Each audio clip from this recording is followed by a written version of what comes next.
which represents the flanked bones. They are the flanked bones of a human skeleton. Around 126 bone pieces together assemble to represent the appendicular skeleton. So to begin with, the first category, the upper region of the body, pectoral girdle and the upper limb bones.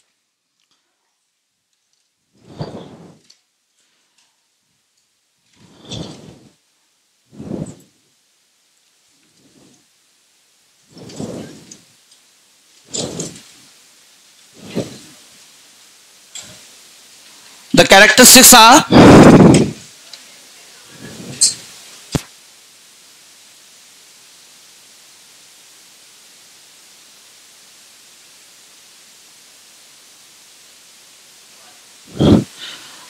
Sorry उसको 80 कर लीजिएगा, इधर 126 आएगा, वो 80 bones होंगे और ये 126. So characteristically this part of the skeleton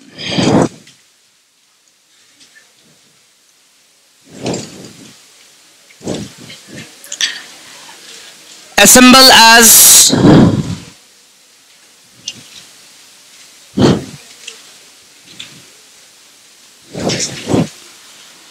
shoulder girdle,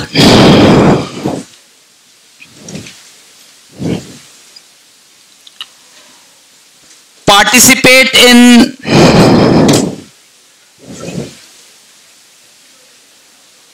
ball and socket joint,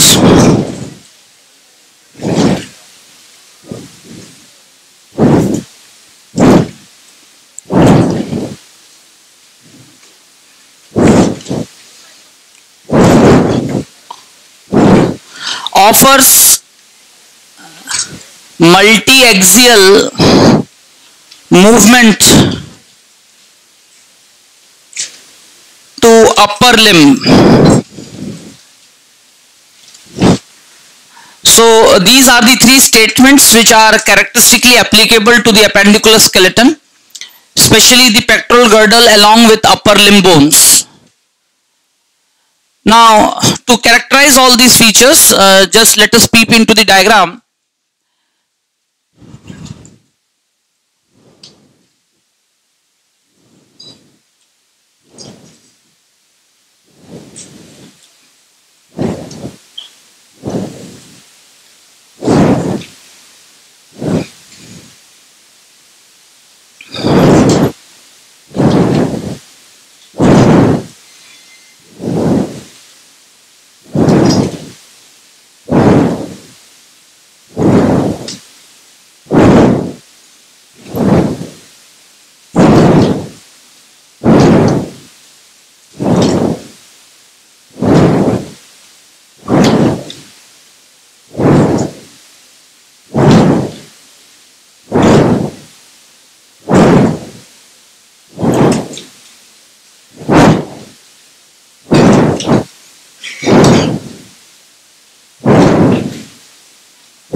So now we consider this part of the human body along with the skeleton part.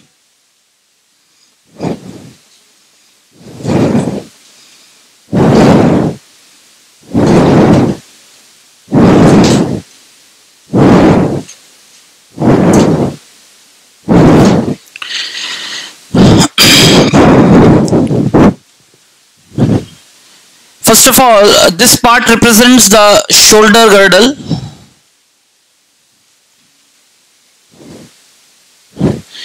Particularly ये टॉपिक का significance इतना है कि इसमें जो joints के examples है, कुछ एंड पे क्या अलाइनमेंट और आर्टिकुलेशन होता है, दैट इज द क्वेश्चन मेकिंग पॉइंट. तो मैं कुछ इसी तरह से आपके सामने डेमोन्स्ट्रेशन कर रहा हूं.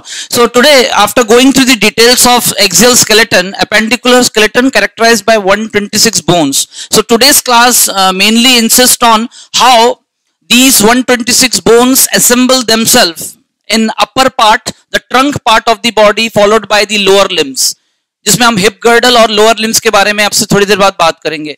But with a sequence, the characteristic of pectoral girdle and upper limb is they together assembled to first of all give rise to shoulder girdle, which resembles the presence of a joint, one of the characteristic multi-axial joint called ball and socket joint. And if it is so, the shoulder girdle is characterized first of all by presence of pectoral girdle, which itself comprises of a set of two bones.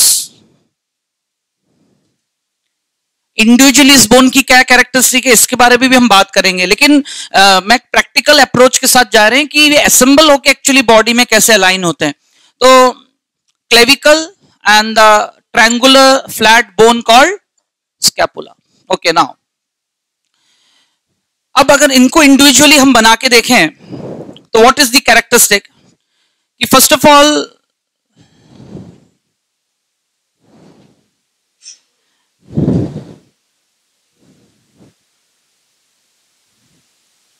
clavicle, again an S-shaped bone,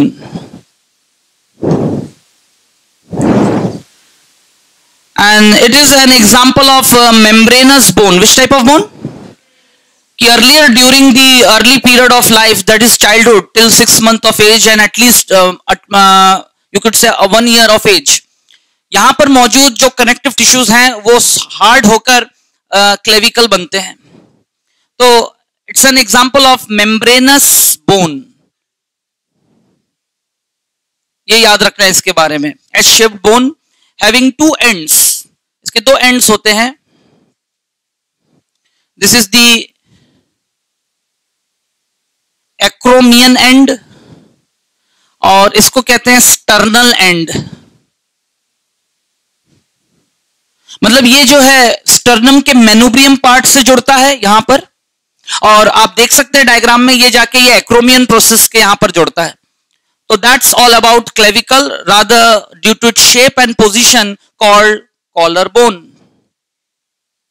है ना. 2 in number, either of the side, body symmetry में either of the side participate in, and its presence is the characteristics of our pectoral girdle. Girdles are such bony part of skeleton system which are responsible to flank the bones.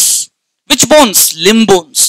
Main axial से जो है limb bones को लटकाने का इनका काम है, जोड़ने का इनका काम है, and that's how it is present. मतलब वो technically यहाँ मौजूद होता है, and they are counted in the appendicular part. So that was all about clavicle. Now come to the scapula part. Scapula के दो व्यूज हैं. This is the front view, एक व्यक्ति इस तरह से खड़े हैं इस साइड से सामने. This is the anterior portion. सामने से देखने पे और पोस्टीरियर पीछे से देखने पे अलग व्यू आता है. तो एनसीईआरटी में 2 लाइन स्पेशली मेंशन्ड है जो मैं डायग्रामेटिकली यहां पर बना रहा हूं, और वही आपको याद रखना है. That's how a scapula is being basically characterised. सो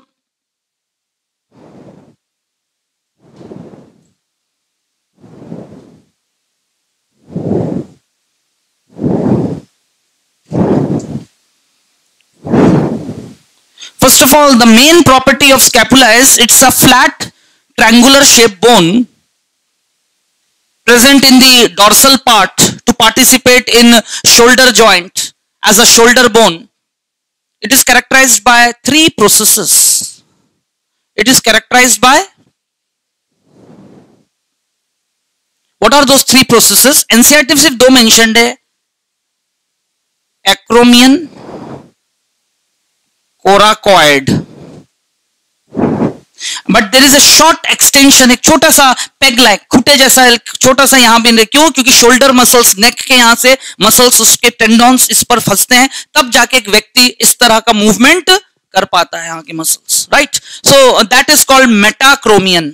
अब ये एनसीईआरटी में मेंशन नहीं है, ये मैंने आपको बता दिया है, मेटाक्रोमियन। तो right from the beginning till the date, हम आज लेक्चर पे यहां पर पहुंच गए हैं टॉपिक को लेके।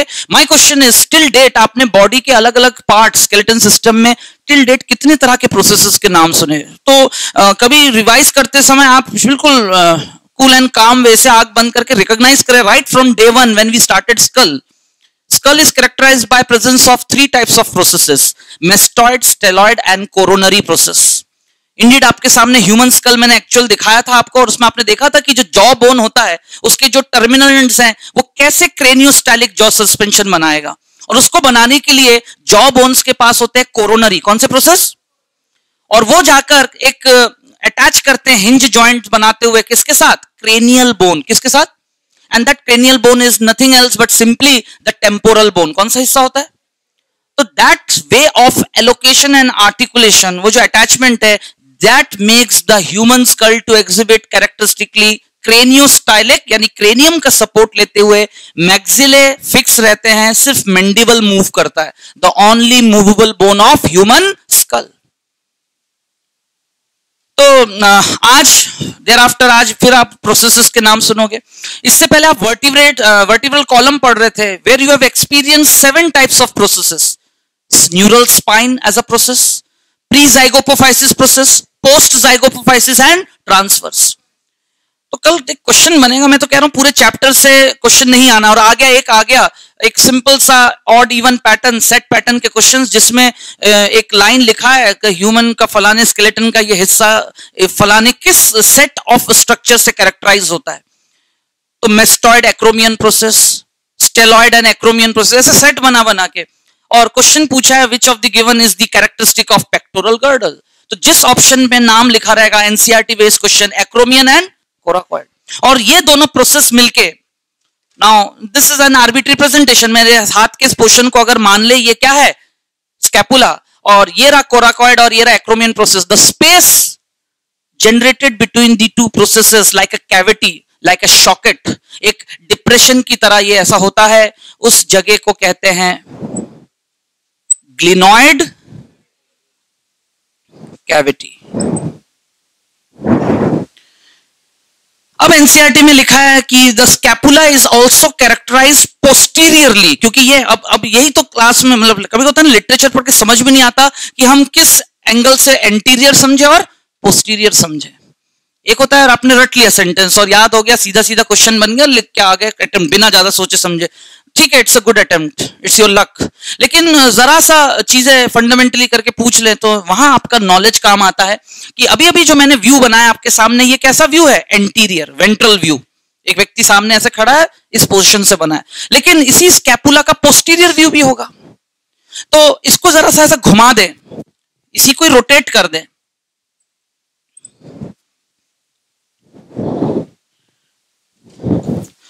तो अब ये मैं कोई राइट स्कैपुला नहीं बना रहा हूं, लेफ्ट स्कैपुला को ही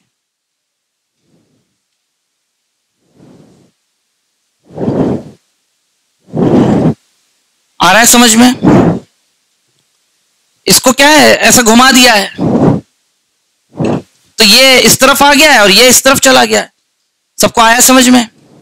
अब ये पोस्टीरियर व्यू है, पोस्टीरियर रीजन में मैं यहां पर एक डॉटेड लाइन ऐसा बना रहा हूं, पीछे का पोर्शन हल्का सा ऐसा उठा हुआ होता है, एलिवेटेड, स्मूथ सरफेस नहीं होता है, हल्का सा क्या होगा?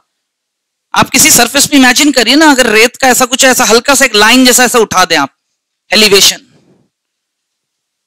इसको मैंने यहां लाइन डायग्राम से शो किया, इसी को ही कहते हैं स्पाइन। क्या कहते हैं?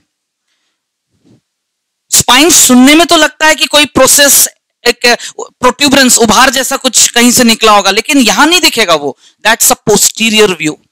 इसको घुमा देने पे पीछे के सरफेस पे हल्का सा ऐसा एलिवेटेड एंगल होता है, उसको कहते हैं स्पाइन। तो आज ही आप घर पे जाके एनसीईआरटी थॉरोली फिर से उस पैराग्राफ को पढ़ें। Pectoral girdle is characterised by presence of two processes and spine, and this is a correct statement for pectoral girdle. हो गई तैयार। प्रेजेंटली जो पैटर्न्स ऑफ क्वेश्चंस आ रहे हैं वो इस तरह से आ रहे हैं, और उसके लिए आप तैयार है कि नहीं है? सबको मेरी बात आ गई समझ में? Everyone, now that was all regarding pectoral girdle, and moreover note, out of 126 they are found in two set, where each set made up of two bones, clavicle and, यानी 126 में से 4 बोन के पीसेस किसमें assemble होते हैं? To make shoulder girdle on the symmetry of the body. सबको आया समझ में? अच्छा, अब आगे बढ़ते हैं। यहां तक सबको क्लियर है?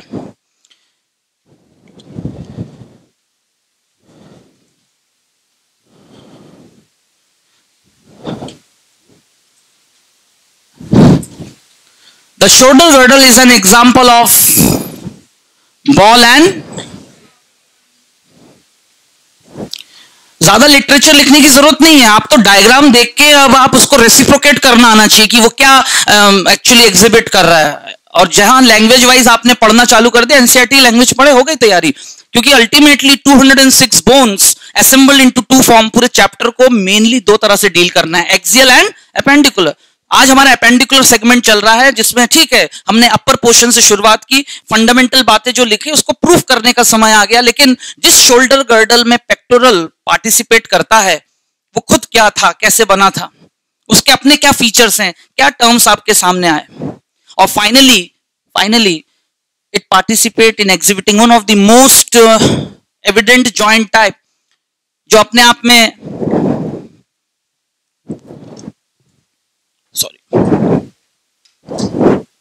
shoulder girdle exhibiting ball and socket joint, but still it is considered as most vulnerable joint, खराब joint मानते हैं, क्योंकि it has the chance to undergo frequent dislocation, किसी को जेनेटिक प्रॉब्लम्स रहते हैं, किसी के अपने मतलब बॉडी टेक्सचर, फिजिकल वीकनेस है, या किसी के साथ भी accidental, though you are healthy enough but never you know कि किस डायमेंशन में कब, है ना, अनवांटेड मूवमेंट हो जाए, और ड्यू टू दैट अरेंजमेंट, तो इसमें ग्लिनॉइड कैविटी जो है, it act like socket,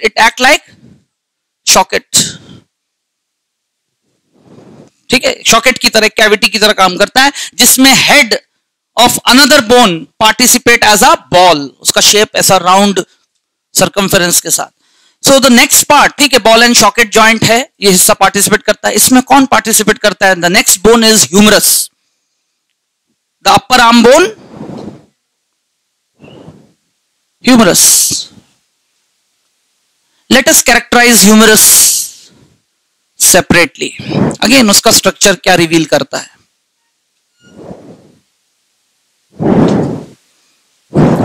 first of all, humerus is characterized by its proximal and distal end. Proximal end is called head and the distal end is called trochlea.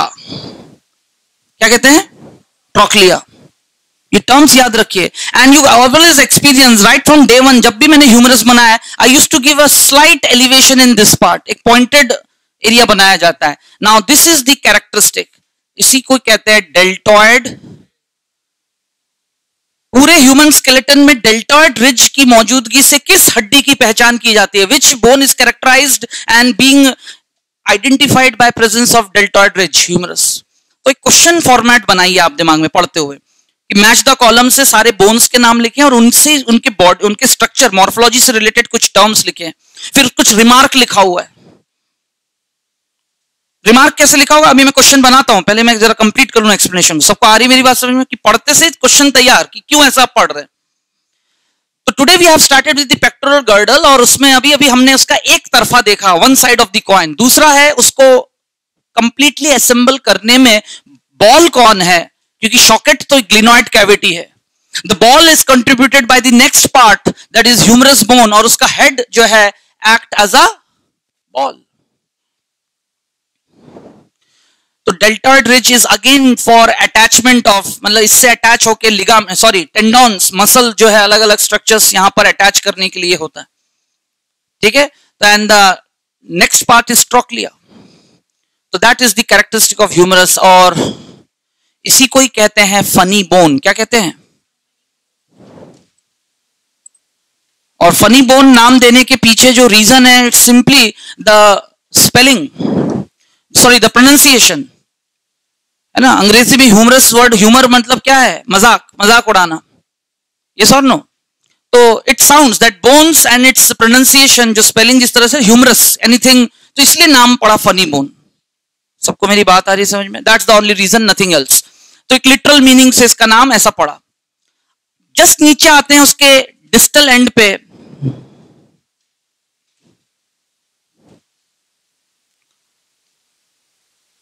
recognized as elbow joint, elbow, and it is an example of hinge joint. So finally, what is correct regarding the humerus? It has got a deltoid ridge, it has a proximal end head with an distal end trochlea. It participates in two types of joints, upper end ball and socket, lower and hinge joint, elbow joint में भी और उसमें। आया समझ में? All the above. इससे ज्यादा कुछ क्वेश्चन नहीं आना, मेरी बात आ रही है सबको समझ में? हाँ, अब ठीक है, ये तो हो गया एल्बो जॉइंट, लेकिन एल्बो जॉइंट में कौन पार्टिसिपेट कर रहा है? नेक्स्ट लोअर आर्म, और lower arm is characterised by presence of two bones, set of two bones. पहले तो दोनों बोन्स आपस में बीचों बीच थ्रू आउट द लेंथ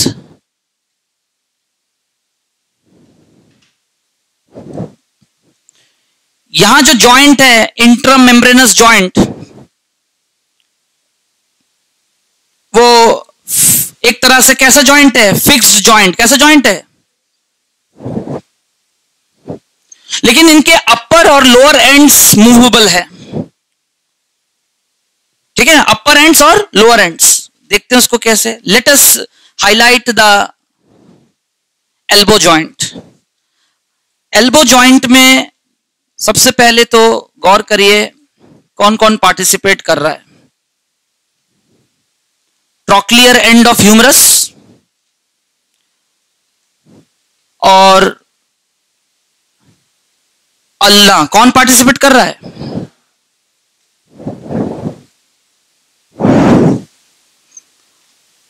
और रेडियस जो है हल्का सा नीचे है।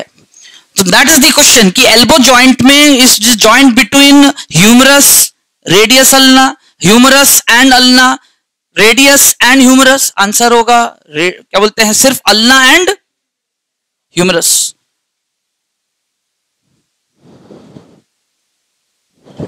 तो पॉइंट टू बी नोटेड, हमेशा हम लोग जो है कैसे याद रखते हैं कि कौन सा बोन थिकर और आउटर है।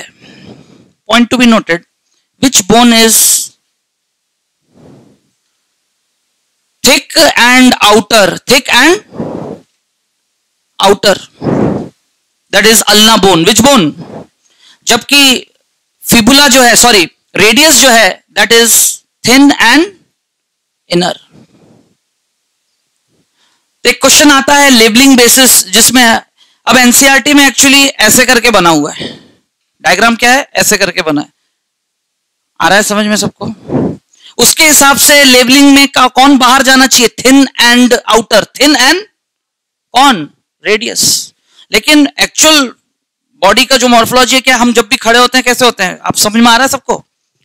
अंगूठा अंदर की तरफ बना है, ऐसे ऐसे डायग्राम बना है, ऐसे में नहीं बना है।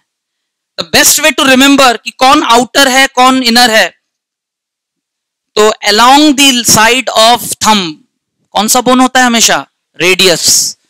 और उसके ऑपोजिट कौन होता है? तो ulna is always thick end outer, और रेडियस कैसा है? Thin end inner. अब ये एक्चुअल लेबलिंग है। अब कभी कभी कैसे होगा लेबलिंग, पता चला यहां दिया और बीच में बोलेंगे, पूरे डायग्राम में देख के बताइए कहां लेबलिंग गलत हुआ, इनकरेक्ट लेबलिंग पहचान करें। क्वेश्चन ऐसे ही बनेगा। तो तब आपको एनसीईआरटी बुक के अकॉर्डिंगली, एक होता है कि अगर एनसीईआरटी बुक से ना डायग्राम लेके कहीं और से ले लिया, गौर करने वाली बात, एनसीईआरटी में तो ऐसा बना हुआ है और लेबलिंग सही है, बाहर की तरफ लेबलिंग किसका है, रेडियस का, अंदर की तरफ किसका होगा, फिर आई बात समझ में। और मैंने आपको क्लास में कैसे पढ़ाया है, एक्चुअल अल्ना क्या होता है, थिक और आउटर, ये ध्यान दीजिए। ये अब आपका खुद का पर्सनल अटेंशन होगा क्वेश्चन अटेम्प्ट करते समय। एनसीईआरटी ने भी एकदम गलत नहीं कहा है, क्योंकि उसने डायग्राम ऐसे बनाया है, मैंने डायग्राम ऐसे बनाया। अब यही तो एप्टीट्यूड पैटर्न क्वेश्चन है। सबको आगे मेरी बात समझ में, रट के जाना और समझकर याद करके जाने में क्या अंतर है, एवरीवन सबको आ रही समझ में। और ये जितने भी मैं डायग्राम्स में जॉइंट्स के लेबलिंग बना रहा हूं, आज जो आपको शीट मिला है, बॉडी में जितने भी जॉइंट जहां कहीं भी मौजूद है, सबके नाम लिखे हैं कैटेगरी के साथ, सब लास्ट में रिवाइज हो जाएगा और शीट के साथ।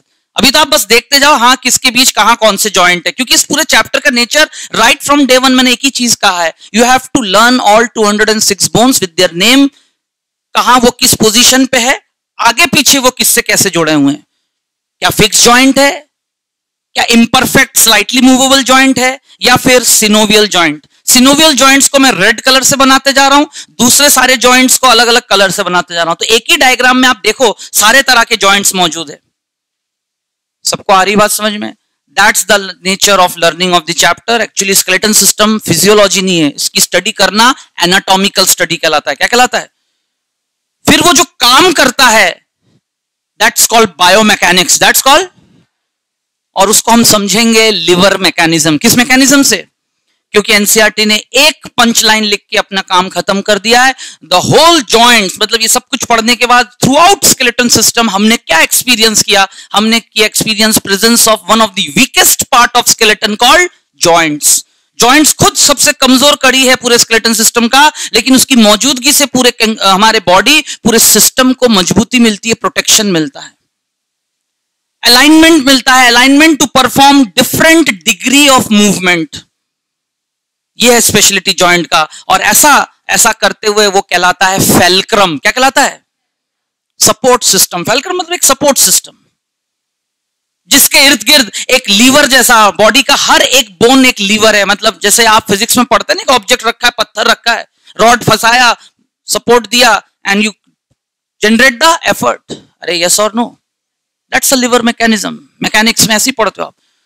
तो उसी अरेंजमेंट को नेचर ने हमारे शरीर में बनाया है, जहां शरीर का हर हिस्सा एक ऑब्जेक्ट लोड है, हर बोन का एक टुकड़ा लिवर है, उसका एक सिरा फेल्क्रम का काम करेगा और वो सिरा होगा कोई ना कोई जॉइंट, और उसका सपोर्ट लेके, सबको मेरी बात आ रही समझ में, उसका सपोर्ट लेके अल्टीमेटली क्या होगा, क्या परफॉर्म होगा? Work, effort.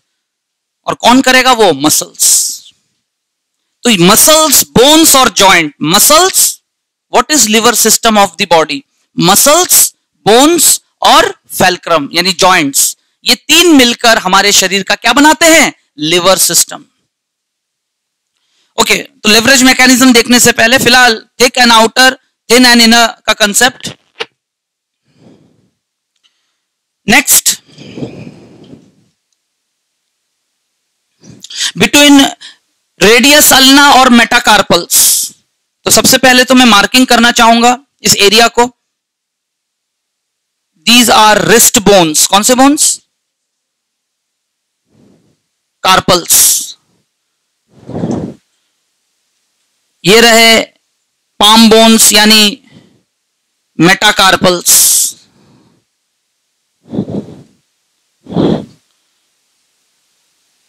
तो point to be noted, radius ulna और रिस्ट बोन्स के बीच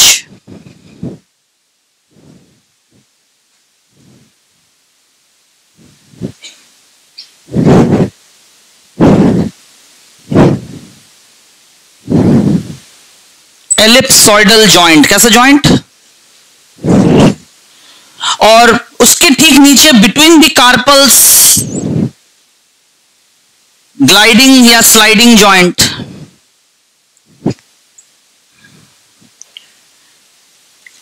बाकी जो इंटरफेलेंजियल जॉइंट्स है, मतलब यहां पर उंगलियों की हड्डियों के बीच, फेलेंजेस, यहां के जॉइंट्स हैं अगेन हिंज जॉइंट। क्या है? Hinge joint. तो पूरे अपर लिम्ब में 4 तरह के जॉइंट्स। कितने तरह के जॉइंट्स? जिनमें सबसे कॉमनेस्ट जॉइंट कौन सा है? Hinge joint. एक होता है ना फैक्ट बेसिस आपने चीजें आपके सामने आया, लेकिन अल्टीमेटली आप क्या कंक्लूड कर रहे हैं? The whole upper limb made up of 30 bones. How many bones? ये लिस्टिंग मैं आपके सामने कर चुका हूं। 1 2 3 5। कार्पल्स कितने होते हैं? 5। मेटाकार्पल्स सॉरी ये 8 होते हैं, ये 5। इन सबको ऐसे करके ऐड करोगे और what is the digital formula? 2 3 3 3 यानी 14। तो 14 और पूरा 16, 30 bones. 30 bones assembles by how many types of joints? 4 joints. Ball and socket, hinge joint, 2 तरह के इंटरफेलेंजियल एंड एल्बो जॉइंट, फिर fixed joint, ellipsoidal joint, gliding joint. आ रहा है सबको समझ में? तो throughout human upper limb along with girdle, spectral girdle assemble themselves by presence of some peculiar joint types. और किस जॉइंट में कौन सा बोन पार्टिसिपेट कर रहा है लिटरेचर पढ़ के नहीं, डायग्राम से ही याद रहेगा आपको। लिटरेचर पढ़ के याद नहीं रहता। भले मैंने आपको लिटरेचर दे दिया है वो अलग बात है, वो तो एक बार आप घर पे बैठ के शांतपन से फिर दोबारा पढ़ के देखेंगे, but you have to refer the diagram. या आज ही घर पे जाके एनसीईआरटी के बुक से जो है आप उस चैप्टर को फोटोकॉपी करें जहां जहां डायग्राम बना हुआ है, और फिर अलग से उस पेज पे बैठ के रिवाइज करें। That the different ways of learning. सबको आ रहा है समझ में? और फिर आप रीचेक करें कि कितना आपको याद आ रहा है और सब याद मतलब एरिया वाइज आप अप्लाई कर पा रहे हैं कि नहीं। Now I would like to just simply elaborate elbow joint. The reason is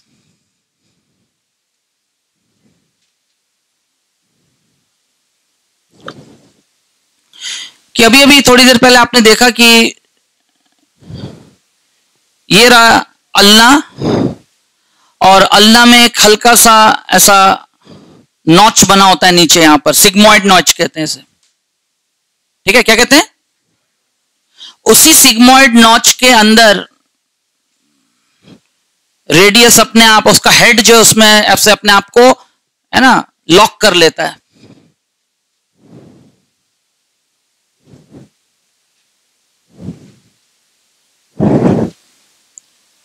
तो point to be noted, elbow joint में अभी अभी आपको पहले ही पता चला था कि कुछ इस तरह से ट्रॉक्लियल एंड और ये रहा अल्ना। अल्ना के इस एंड को कहते हैं ओलेक्रनन प्रोसेस। क्या कहते हैं? जैसे आपने एक सिंपल ह्यूमरस का स्ट्रक्चर देखा, वैसे ही radius ulna. Ulna is characterised by presence of olecranon process. तो अल्ना तो पार्टिसिपेट करता है, लेकिन अल्ना के उस पार्ट को कहते हैं ओलेक्रनन प्रोसेस, और ह्यूमरस का ट्रॉक्लिया मिलके बनाता है एल्बो जॉइंट। और रेडियस और अल्ना के अपर एंड में यहां जो जॉइंट मौजूद है वो है पिवट जॉइंट। कौन सा जॉइंट?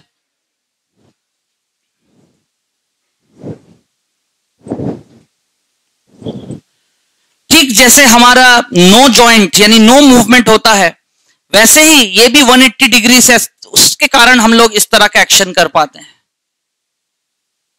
ठीक है ना, एक एंड पे पिवट जॉइंट की तरह 180 डिग्री, इसका हेड सिग्मोइड नॉच के अंदर। किसके अंदर? ये जो डिप्रेशन मैंने पहले बनाया था उसको सिग्मोइड नॉच कहते हैं।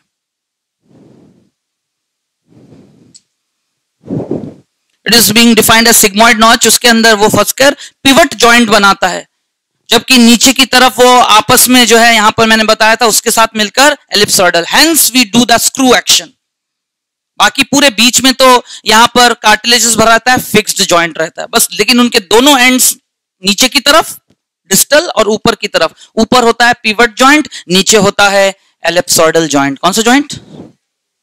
तब जाके हम परफॉर्म करते हैं स्क्रूइंग एक्शन। तो ये क्वेश्चन नहीं पूछेंगे कि हैंड परफॉर्म्स, ये तो मैं समझा रहा हूं ऐसे करके, बस you should remember the joints name. अब ये तो एक सीधा सीधा एंटीरियर व्यू था इस तरह से, लेकिन इसको बेहतर समझने के लिए कि how that fixing occurs, hinge joint में हमेशा एक एंड लॉक हो जाता है। क्या हो जाता है? लॉक। तो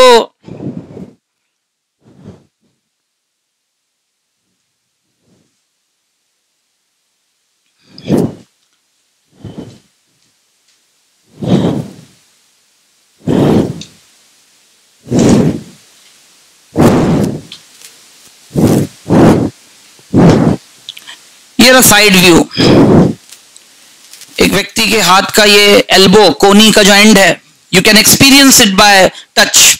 ओलेक्रोनन प्रोसेस क्या है? ये रहा ओलेक्रोनन प्रोसेस, ये रहा।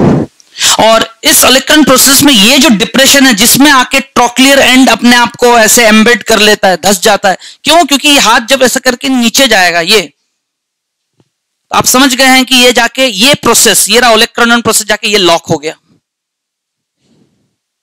आ रहा है समझ में? जाके ऐसा लॉक हो गया। और नहीं होता तो आप समझ गए थे फिर कैसा होता।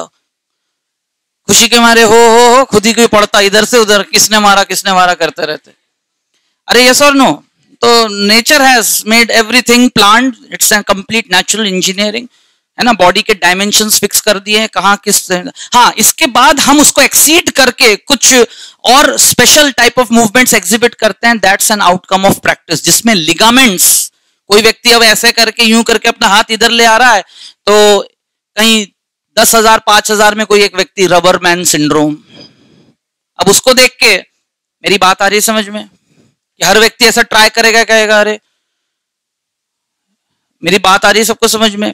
आई एम टॉकिंग अबाउट, हमेशा कहते हैं ना क्लास में किसी भी टॉपिक को लेकर पहले ऑर्थोडॉक्स डिस्कशन होता है कि what is the set rule, what the nature has made the probability and set rules that system will work in this dimension with the limit maxima and optima. Anything goes below optima, anything moves above maxima, that's considered as a unusual disorder phenomena. एक range के अंदर हर activity जब perform होता है, that's the human physiology.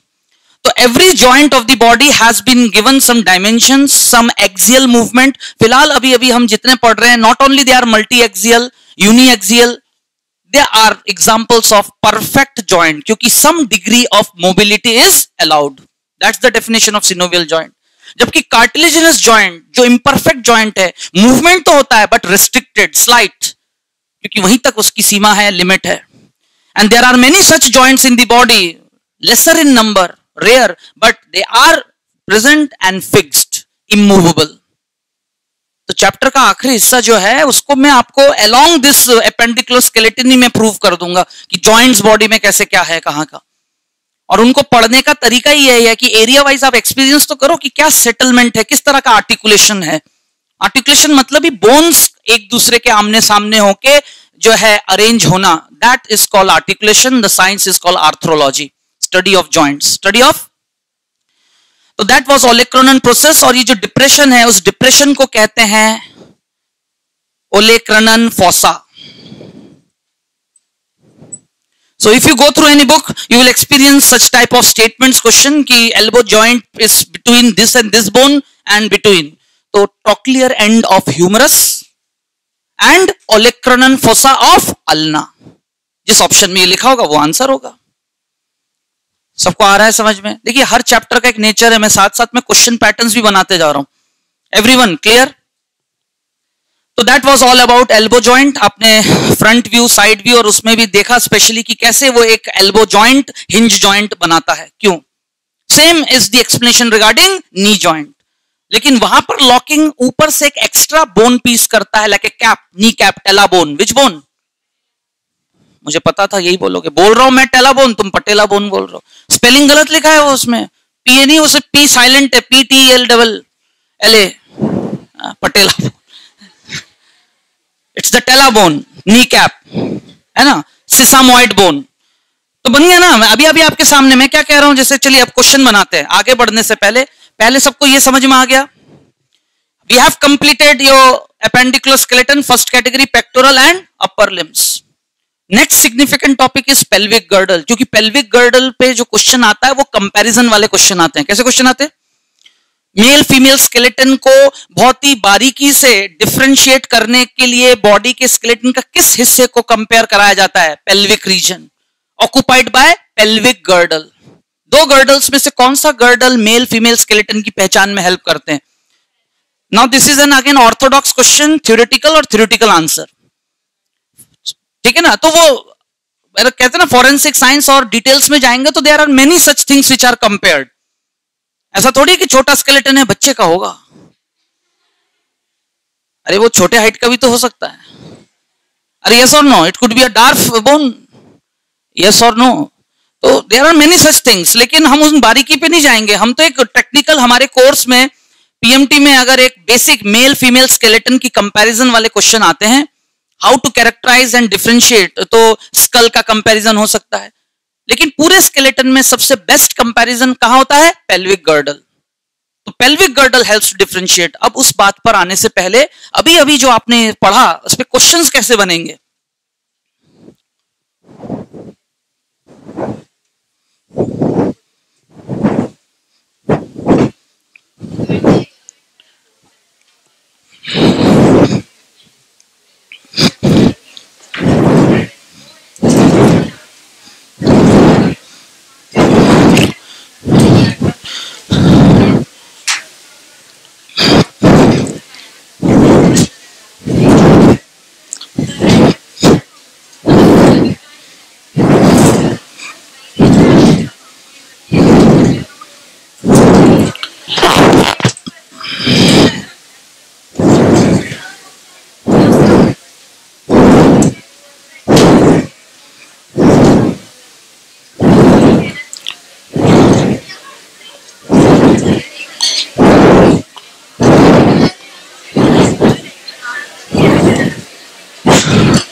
So now given attention over here, एक ऐसा question design करके प्लान करके तैयारी कर लो जिससे आपको ऑल ओवर प्रैक्टिकली किसी बुक को प्रैक्टिस करते हुए 50-100 क्वेश्चन लगा लेना एक अलग बात है, और एक होता है सेल्फ कॉन्फिडेंस के लिए, असेसमेंट के लिए कि टॉपिक के सारे मेन प्रीव्यू पॉइंट्स दिमाग में क्लियर है कि नहीं है।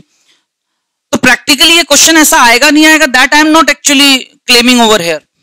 एक टैबुलेट पैटर्न से क्वेश्चन बना, बॉडी में किसी एक bone A B C D करके ऑप्शन बनाया, बोन है स्कल, ठीक है, ह्यूमरस, इसी तरह से आप रिब्स, ठीक है ना, और पेल्विक या कॉक्सल बोन लिखना ज्यादा बेटर रहेगा, ठीक है। अब जो भी रिमार्केबल फीचर्स हम बनाते जाएं, अब स्कल से जुड़ी हुई कोई खास बात कि जॉइंट में है ना, जॉइंट में हाँ सूचर्स, तो ये बात सही है, जॉइंट में सूचर है ना। और रिमार्क ये है कि वो व्हाइट फाइब्रस कनेक्टिव टिश्यू, सही बात है, वो सूचर्स जो है किसकी फिलिंग से बनता है? व्हाइट फाइब्रस कनेक्टिव टिश्यू, है ना। और कोई खास feature, resist the force, resist the force, joints resist the force, बिल्कुल सही है, इट्स अ करेक्ट कॉम्बिनेशन, है ना।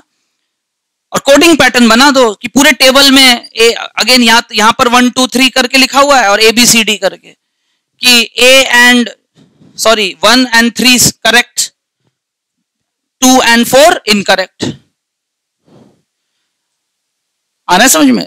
मतलब तुम घर पे बैठ के खुद अपने लेवल पे without going to any books, वो तो आखिरी में है, टेस्ट सीरीज दोगे और देयर आर मेनी वेज आखिरी में टच देने के लिए बहुत कुछ है प्रैक्टिस करने के लिए। पहले अपना सब्जेक्ट स्ट्रॉन्ग कर लो, आपको पूरा एहसास हो जाना चाहिए कि कोई भी चैप्टर कंप्लीट हुआ और वो हमें पूरा सब्जेक्ट वाइज और पैटर्न्स ऑफ क्वेश्चन के साथ उस चैप्टर के नेचर के अकॉर्डिंगली जितने पैटर्न के क्वेश्चन आज तक आए हैं या आ सकते हैं वो तैयार है कि नहीं दिमाग में।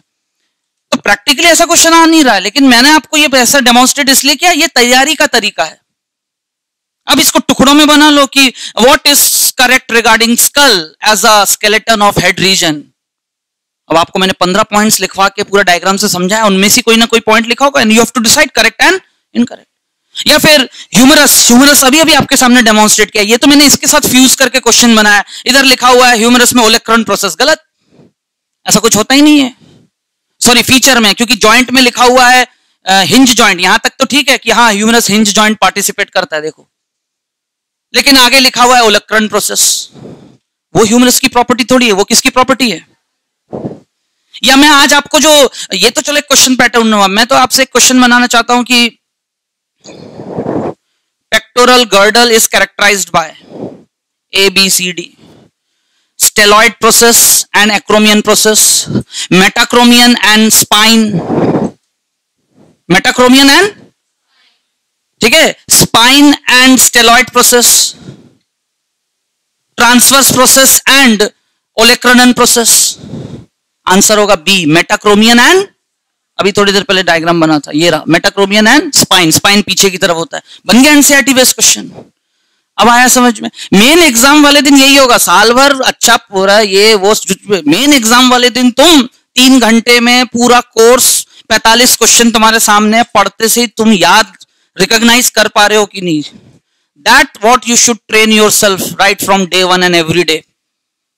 सबको आ रही मेरी बात समझ में? जैसे आज ईयर सेशन स्टार्ट होते से अभी आप इस महीने में पढ़ रहे हैं, और आपको अगले साल के मई के उस डे तक इस बात को याद रखना है, एक एक बारीकी से बात को, क्योंकि समझ में आ रहा है सबको? This is the practicality. अभी कोर्स का मुश्किल से 5% भी नहीं हुआ है, अभी पूरा कोर्स बचा हुआ है। जितने भी सिस्टम्स आप पढ़ोगे, मेरी बात आ रही है सबको समझ में? तो इसलिए पढ़ते से ही तैयारी कर लो कि आज ये पढ़ रहे हैं, आज के बाद दोबारा इसको रिवीजन की जरूरत नहीं पड़े, एक एक हिस्सा ऐसे याद रखना है। और यही नेचर तुम्हें तुम्हारे एमबीबीएस के कॉलेज में भी काम आएगा, यही क्यों करना है वहां तो और एक हड्डी के 4 अलग अलग एरियाज। यहाँ तो मैं सिर्फ इतना ही बता रहा हूँ, ये रिज वो रिज, वहां तो 6 महीने यही करना है। 639 मसल्स के नाम और 206 बोन्स, हर बोन के जितने भी एंगल्स हैं, नेम्स है, सब याद करना पड़ेगा। वाइवा में वही पूछेंगे। आ रही मेरी बात समझ में? तो जब वही काम, वही मेमोरी काम आएगा, क्या काम आएगा? एंड नेचर ऑफ लर्निंग, एक एक चीज कि ऐसे घुमाएंगे तो कौन सा हिस्सा कहाँ आएगा, कहाँ जाएगा, वहां ऐसा पढ़ाया जाता है। यहाँ आपको इसका एक छोटा सा नमूना, तुच्छ ज्ञान। सबको आ रही मेरी बात समझ में? So that was all regarding pectoral girdle and followed by upper limb bones.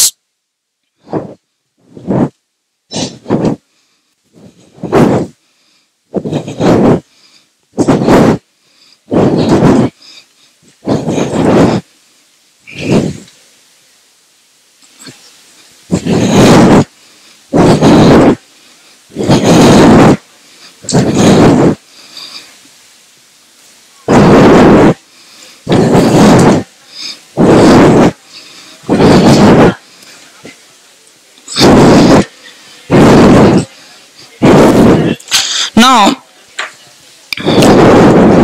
we'll go for the next part, that is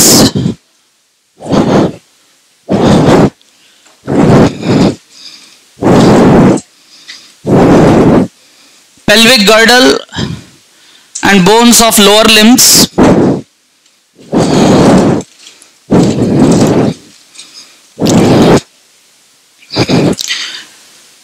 सबसे पहले मैं यहां पर लिम्ब बोन्स बना लूं, पेक्टोरल पेल्विक गर्डल को अलग से पूरा असेंबल करके बना के उसके बारे में स्टडी करेंगे।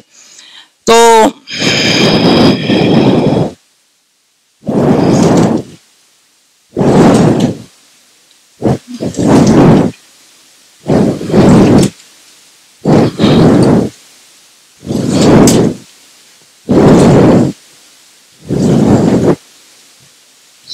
Same sequence of learning,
The thigh region is characterized by presence of the single bone, the longest bone of human skeleton, that is femur. Again, femur is characterized by presence of a head region which act like a ball to participate in ball and socket joint to construct and give rise to pelvic joint. Pelvic girdle में hip joint बनाने में participate करते हैं. And moreover, the head is protruded, हलक से protrude होने की वजह से इसे कहते हैं लेसर ट्रंकेंटर एंड, और इस हिस्से को कहते हैं ग्रेटर ट्रंकेंटर एंड. यानी यहां का डिप्रेशन थोड़ा ज्यादा डिप में है, यहां थोड़ा कम है. Lesser and greater, this depressions are called as trochanter. तो थोड़ा सा गौर करें, टर्म्स इंपॉर्टेंट है इस चैप्टर में.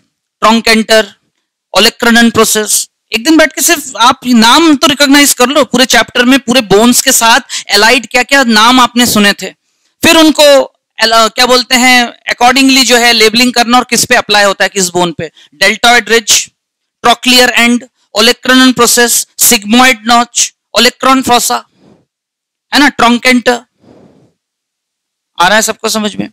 अर्लियर स्टेट पीएमटीज में तो फिर जो कार्पल्स और मेटाकार्पल्स उनके नाम के भी क्वेश्चन आ जाते थे सेट बना के, लेकिन आज की तारीख में नहीं आ रहे पिछले 10 साल से. नहीं तो मैं आपको तो ये जितने भी ये बोन्स हैं इनके भी नाम यहाँ लेबलिंग कर देता. अब वो जरूरत नहीं है पढ़ने का, ठीक है, उसके क्वेश्चंस नहीं आएंगे. बस आपको पता होना चाहिए tarsals, metatarsals, carpals, metacarpals. Okay, now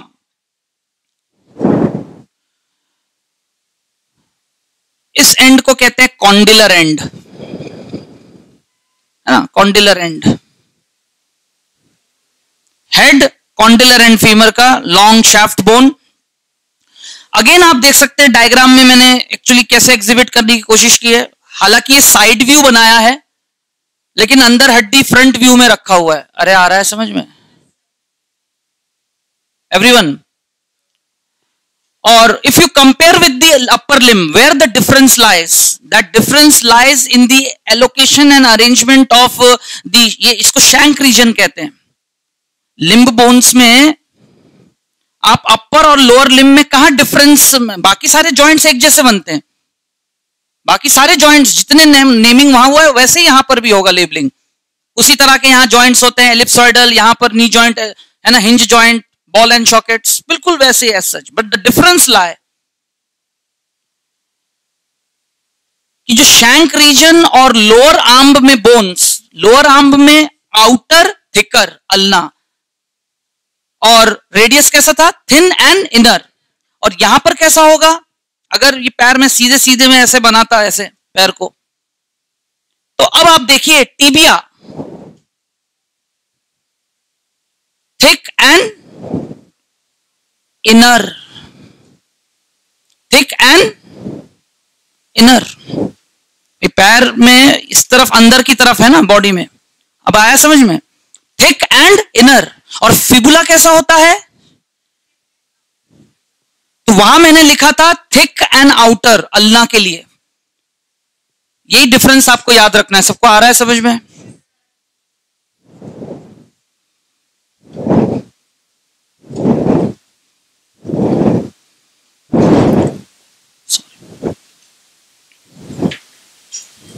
thin and outer.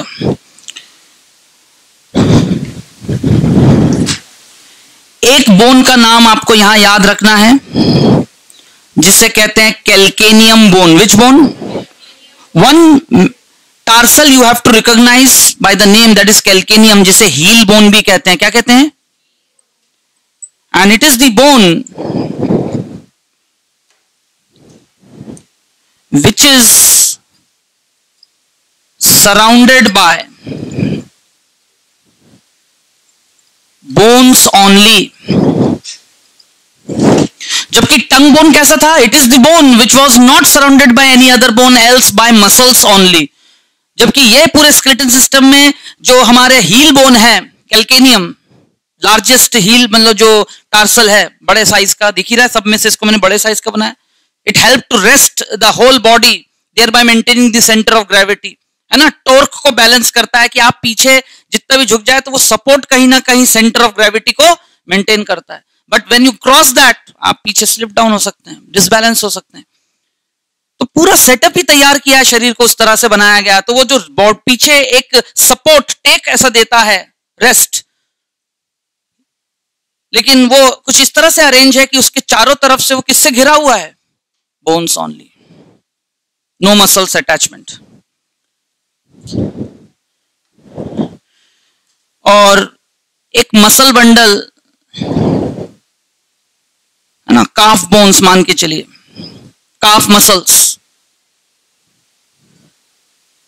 ऐसे मसल बंडल्स यहां जो अटैच हैं, तो इसके जो टेंडॉन्स हैं, स्पेशली यहां पर ये टेंडॉन्स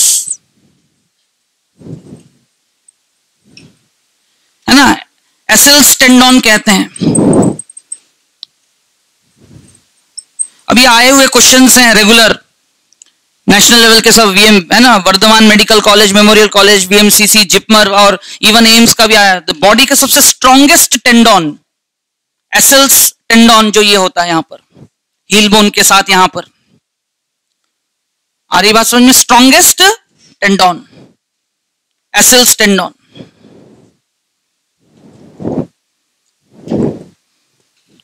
रेस्ट, फिर से वैसे ही एक्सप्लेनेशन,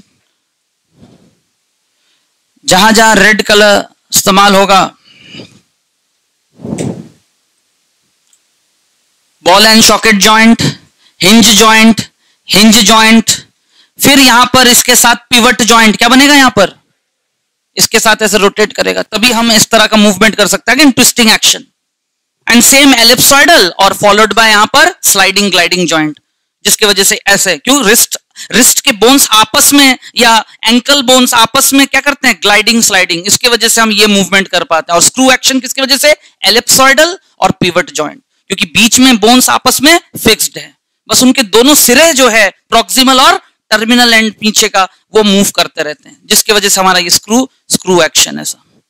सबको आई बात समझ में? Same alike upper limb bones, उतनी ही जॉइंट्स यहां पर होंगे, उसी तरह के होंगे, बस name of the bones change होता जाएगा। फीमर का एंड होगा थाई में, आ रहा है सबको समझ में एवरीवन? और ये सबसे मेन पॉइंट था, अलोंग विद दिस एसिल्स टेंडॉन, ये आपको याद रखना है।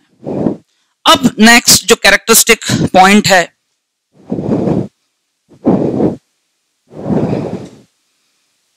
that is pelvic girdle.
Now, pelvic girdle is characterized first of all by having a vessel-like shape where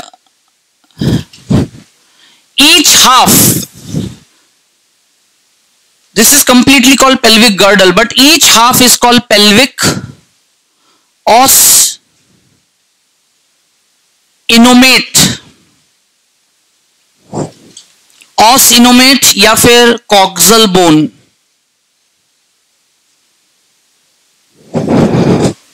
Each half of pelvic girdle is known as pelvic bone, os innomate, coxal bone.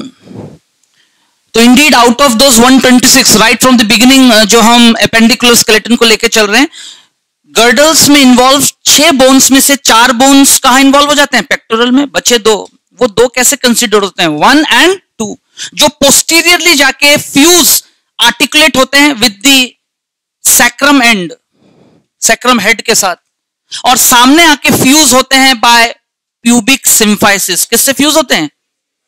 Now that's the anatomy of pelvic girdle. Yes, this is correct, जो accordingly सामने diagram दिख रहा है, where each half is called pelvic os innominate. आप किसी भी terms के साथ क्वेश्चन एक्सपीरियंस कर सकते हैं बुक में।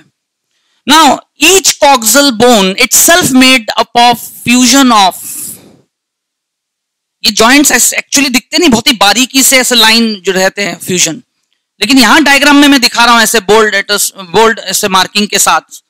ये द अपर एला, मतलब ये जो फैन शेप्ड ऐसा यहां पर है, this area is called ilium. Now recognize the spelling. E लग जाएगा तो वो इंटेस्टाइन का स्मॉल पार्ट लास्ट इलियम हो जाएगा, and this is the ilium bone. दोनों का प्रोनाउंसिएशन अगेन सेम है बट स्पेलिंग डिफरेंट है, यू हैव टू रिकॉग्नाइज। कभी कभी इस बेस पे भी क्वेश्चन आ जाता है। Now these are all those aptitude pattern. अक्सर यानी सेशन शुरू होते से पैटर्न्स ऑफ क्वेश्चन मैंने पहली क्लास में डिस्कस किया था। मैंने आपसे अक्सर कहा है, क्वेश्चन है लिखा है थायमिन, है ना, thiamine, thyroxine, thymosin, These are all aptitude patterns question of the subject. इनकी तैयारी नहीं होती, ये तो बस आपको इंस्टेंटली रिकॉग्नाइज करना पड़ेगा वहां बैठ के। One of the following is a vitamin, answer होगा थायामिन, विटामिन B1, ठीक है ना। One of the following is a nitrogenous base, option एक ही रहने दो, क्वेश्चंस 4 बन गए। तो एक ऐसा क्वेश्चन लगाया जाए, आपको खुद ऐसा लगे चैप्टर के 4-5 अलग अलग कंसेप्ट्स आपने रिकॉग्नाइज कर लिया। That's how you decide the quality and that's the better way to save the time. तो कोई भी एक अच्छी बुक के लास्ट 10 इयर्स के क्वेश्चन, आपको ज्यादा वर्कआउट करने की जरूरत नहीं है, प्लानिंग के साथ करें। चैप्टर आज खत्म होने के एंड पे है और आज ही जाके या अ डे लेटर ऑन, कल संडे है, आप 2 घंटे निकालें और पूरा स्केलेटन सिस्टम, मूवमेंट, लोकोमोशन के लिए कोई भी एक अच्छी बुक उठा के 2007-8 से लेकर 2017 तक के क्वेश्चंस आप प्रैक्टिस करके देखें। That would be hardly 75-80 questions of bone, skeleton, area wise जैसा भी हो, ईयर वाइज मेंशन्ड है। आप प्रैक्टिस करके तो देखो, बस आपने 80 क्वेश्चन प्रैक्टिस किए, आपसे 65 प्लस सही बन जाना चाहिए पहले अटेम्प्ट में। दैट्स अ गुड साइन, यानी आपको आ गया। नेक्स्ट टाइम बाकी 15 में से कुछ समझ में नहीं आया, या क्वेश्चन पैटर्न नहीं समझ पाए होंगे, या समझ में तो आ गया बट यू नॉट, क्यों? क्योंकि याद नहीं कर पाए। हो सकता है एक प्रायर रिवीजन देंगे, फिर करेंगे, शायद वो 70 प्लस सही हो जाए, बस है ना। क्योंकि पूरे 45 क्वेश्चन एक ही जगह से थोड़ी आने, पैटर्न्स ऑफ क्वेश्चन कवर होना चाहिए। तो after learning and all going through this point, गौर तो करें आप। तो इलियम, इस्चियम एंड प्यूबिस।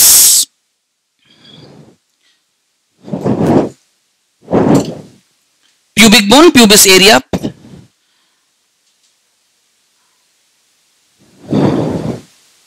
अब क्वेश्चन ऐसे तो पूछेंगे,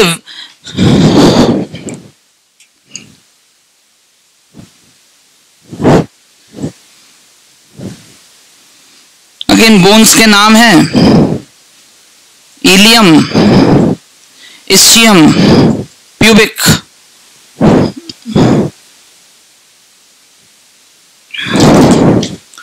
रिमार्क और कोई खास फीचर। अब मनाते हैं क्वेश्चन, अभी पहले पूरा देख लेते हैं। तो इलियम तो ठीक है अपनी जगह। Pubis is characterised by presence of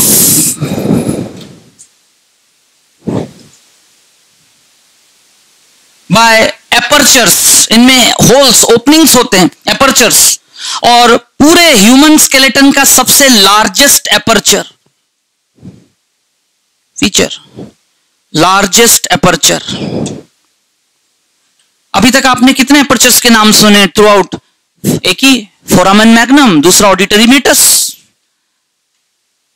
skull में भी दो एपर्चर्स होते हैं, एक स्मॉल होता है 2 इन नंबर और एक लार्ज होता है सिंगल, फोरामेन मैग्नम। आ रहा है सबको समझ में? और ऐसे फोरामेन तो अलग अलग चैप्टर्स में आप आपके बाद सुनते रहोगे। नर्वस सिस्टम पढ़ोगे, फोरामेन ऑफ लश्का, मेजेंडी, मोनरो।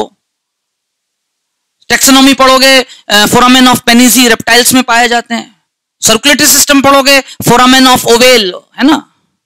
आ रहा है समझ में? होल इन हार्ट, जो एम्ब्रियोनिकली फीटल लाइफ में मौजूद होता है, but later on it should convert into, मतलब वो भर जाता है जगह, ओवेलिस, फोरामेन ओवेलिस बन जाता है। क्या बन जाता है?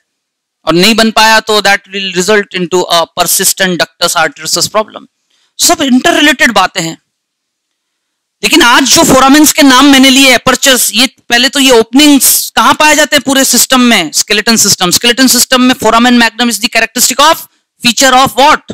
स्कल।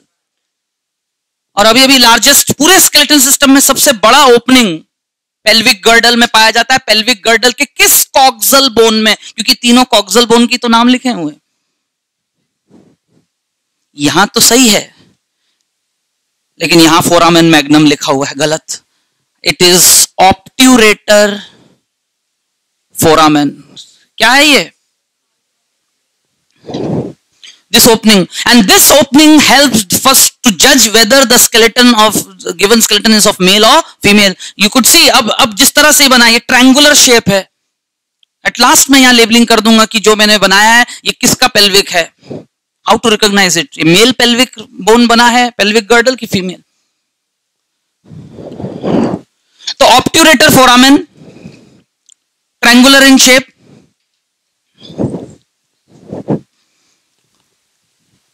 सेम कंसेप्ट यहां पर लागू होता है, बट प्यूबिक बोन सामने से आके फ्यूज होता है by presence of a deposition of a adhering material, adhesive material of fibrous cartilage of, and that joint is called pubic symphysis. क्या कहते हैं? Pubic symphysis.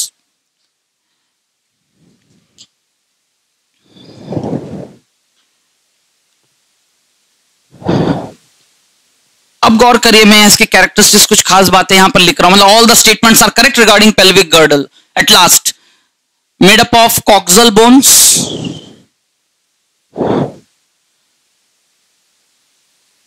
It act as sitting bone, it act as, इसको अलग से prove करेंगे लेकिन ये बात सही है।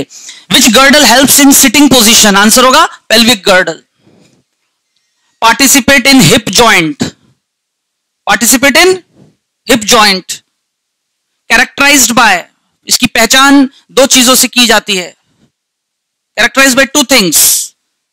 जैसे पेक्टोरल गर्डल की पहचान किन चीजों से होती है? 3 types of processes and glenoid cavity. वैसे ही पेल्विक गर्डल, एक पेल्विक गर्डल में पेल्विक बोन की पहचान किससे होती है? एसिटाबुलम कैविटी, और अभी अभी जो आपने नाम देखा ऑब्ट्यूरेटर फोरामेन। अरे क्वेश्चन ऐसे ही बन जाए कि pectoral girdle differ from pelvic, answer all the above, none of the above. ये तो तुम बाद में डिसाइड कर पाओगे ना। अब आपको बहुत सारी बातें पता चल गई है। आपको पेक्टोरल गर्डल पता चल गया, शोल्डर गर्डल शोल्डर जॉइंट बनाता है, दोनों में सिमिलैरिटी है, दोनों ही बॉल एंड सॉकेट जॉइंट बनाते हैं, बस यही सिमिलैरिटी है, बाकी डिफरेंसेस। आया सबको समझ में? एवरीवन? तो कॉक्सल बोन से बने हैं 3, फ्यूज होके दिख रहे, सिटिंग बोन बनाते हैं, हिप जॉइंट में पार्टिसिपेट करते हैं। कैरेक्टरिस्टिकली इसकी सबसे बड़ी पहचान है एक कैविटी। वो कैविटी यहां इस व्यू से नहीं समझ में आएगा, फ्रंट व्यू से नहीं आता समझ में, उसके लिए हमें साइड व्यू, इस डायरेक्शन से जब हम देखेंगे कैसे दिखता है, तब हमें ये कैविटी दिखेगा, acetabulum cavity, which act like socket, which act like to accommodate, किसको जगह देने के लिए? To accommodate head of femur, thereby making ball and, आ रहा है लॉजिक सबको समझ में? तो ठीक है, these are all the characteristics। लेकिन अब सिटिंग बोन और एसिटाबुलम कैविटी क्या है? फिर मेल फीमेल पेल्विक का कंपैरिजन, इसके बाहर नहीं जाएगा। These are the set patterns of question from appendicular skeleton, pelvic region, pelvic girdle along with lower limb bones, leg bones. Again, they are 13 number. 30 into 2, 60, 60, 120. Plus 6 bones of girdles, and that come out to be 126. आया समझ में? Mistakenly मैंने 186 वहां mention कर दिया होगा, यहाँ 120, but the figure is something like this. ऐसे याद रखें आप. बाकी सब बीचों बीच एकोमोडेट होके एक्सियल मिड एक्सिस को ऑक्युपाई करते हैं 3 हिस्सों में. यानी पूरे चैप्टर से 6 पैटर्न के क्वेश्चन बनेंगे. ऐसे सोचो ना आप, स्कल का क्वेश्चन आ जाए, वर्टिब्रल का आ जाए, रिब्स और स्टर्नम हो गए, गर्डल्स का क्वेश्चन आ जाए, गर्डल्स का क्वेश्चन आ जाए, या फिर लिम्ब बोन्स के क्वेश्चन आ जाए, और कुछ नहीं आया तो जॉइंट्स, जिसकी शीट मिली आपको. यस और नो? और सबसे बुरा हुआ कुछ नहीं आया, एक डिसऑर्डर पूछ लिया, और वो भी ऐसा पूछ लिया कि अंतर ही नहीं पता क्या है. एनीथिंग कुड हैपन ना. कंपटीशन है. आप सोच, आप अपने आप को ऐसे तैयार करो ना. देखो, सब्जेक्ट पढ़ना पढ़ाना बहुत अलग बात है. अरे आ रहा है समझ में? ऐसा है, ऐसे ऐसे ज्ञाता, तुम पहुंच तो जाओ किसी अच्छे जगह पे. ऐसे ऐसे लोगों से तुम्हारी मुलाकात होगी, तुम तो समझ ही नहीं पाओगे कि he is a physicist, biologist और मैथमेटिशियन. अरे आया समझ में? There are many people, they are far apart. Subject कभी खत्म नहीं होता. I am not training for this subject, I am training you for the course. और उस कोर्स से रिलेटेड क्वेश्चंस कैसे बनेंगे, और आपका जो सर्कमफ्रेंस ऑफ लर्निंग क्या होना चाहिए, जिसको फाइनली आप क्वेश्चन क्रैक करने के लिए इस्तेमाल कर सके. तो coming to my point of explanation, मैंने अभी इस तरह से क्यों कहा, क्योंकि at the end of the chapter अगर लिखा है डिसऑर्डर्स ऑफ मस्कुलोस्केलेटन सिस्टम, लिखा तो हुआ है ऑस्टियोपोरोसिस, आर्थराइटिस. आर्थराइटिस 3 तरह के होते हैं, ये भी चलो आपको पता है. लेकिन तीनों में क्या डिफरेंस है, क्या होता है, वो सब पढ़ते हैं लेकिन ध्यान नहीं देते. जल्दबाजी में वही पढ़ लिया, हाँ ऑस्टियो आर्थराइटिस है ना, गाउटी आर्थराइटिस, रिमोटॉइड आर्थराइटिस. दुनिया भर की कहानी पता होगा, लेकिन तीनों में सबसे बेसिक डिफरेंस है. एक एज रिलेटेड प्रॉब्लम है जो एजिंग में आता है, और more prominently in women due to some reason. अब वो क्या रीजन है, that is the reasoning part. ठीक है. Gouty arthritis is a sex linked disorder. कैसा डिसऑर्डर है? यानी जैसा नियम कलर ब्लाइंडनेस पे लागू होता है, किस पे लागू होता है? वही सारे नियम गाउटी आर्थराइटिस पे. यानी मेन आर मोर, है ना, usually sufferer, whereas comparatively to female. Female are specially carrier but non sufferer, carrier but non sufferer. तो जेनेटिक्स में साबित करेंगे, लेकिन आज इसी चैप्टर के थ्रू बस एक बेसिक टच कि gouty arthritis is a genetic disorder of skeleton system. Problem same आएगा, लेकिन उसका ग्रास रूट रीजन कुछ और है. जबकि rheumatoid arthritis is an auto immune disease. Is an auto immune disease की कहानी अलग है. 2 लोगों की मिसअंडरस्टैंडिंग में तीसरा पिटता है. अरे यस और नो? मूवीज देखते ही होगे, लव ट्रायंगल, किसी ने किसी को देखा, तीसरा थप्पड़ खाता है. अरे यस और no? Same happens in the body. हमेशा मिसअंडरस्टैंडिंग इम्यून सिस्टम और बॉडी के किसी सिस्टम के बीच होता है. अरे यस और no? Where the immune system fail to recognize between self and non self, और जाने अनजाने वो एंटीबॉडीज बनाकर अटैक तो कर देता है. जिस सिस्टम पे करता है, वो जिस सिस्टम्स के साथ मिलकर इन्वॉल्व है, तीसरा ही सिस्टम भुगतता रहता है. तो जितने भी ऑटो इम्यून डिजीजेस है, उसमें आप यही देखोगे एग्जाम्पल्स में. तो रिमोटॉइड आर्थराइटिस में जो है इम्यून सिस्टम और किसके बीच? स्केलेटन सिस्टम के बीच. और भुगतते टेंडॉन्स और मसल्स भी हैं, और वो एरिया स्पाज्म में जकड़ जाता है और movement stops. This is rheumatoid arthritis which is an autoimmune. तो तीनों में सबसे बेसिक डिफरेंस. सब कुछ पढ़ लिया और पता चला यही क्वेश्चन पूछ लिया आपसे. अब आ रहा है सबको समझ में? इसलिए ध्यान से एक एक चीज को सुन के समझ के कोरिलेट करते आना. Let us explain why pelvic girdle is recognized as sitting bone. Now that's the question.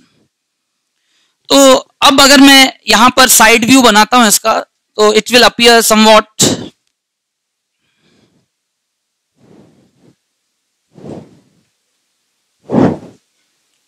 है ना, साइड व्यू ऐसा दिखेगा वो थोड़ा सा, जिसमें अगेन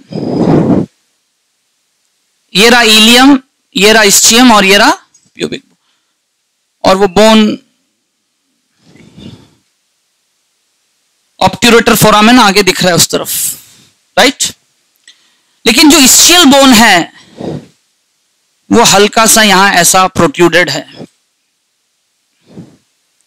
और इस्चियम के लोअर एंड पे यहां पर एक डिप्रेशन बनता है. क्या बनता है? डिप्रेशन, जिसको मैं शेडेड कर दे रहा हूं. Now this is acetabulum cavity. तो क्या याद रखना है? विच कॉक्सल बोन पार्टिसिपेट या कैरेक्टरिस्टिकली एग्जिबिट, है ना, प्रेजेंस ऑफ शॉकेट. आंसर है इस्चियम. और वही इस्चियम का ये प्रोट्यूबरेंस जो निकला हुआ है, इसको कहते हैं इस्चियल ट्यूब्रोसिटी. क्या कहते हैं? और इसके वजह से the whole pelvic girdle side by act as a sitting bone. मतलब वही टेक पीछे. तो इसको कुछ इस तरह से समझें कि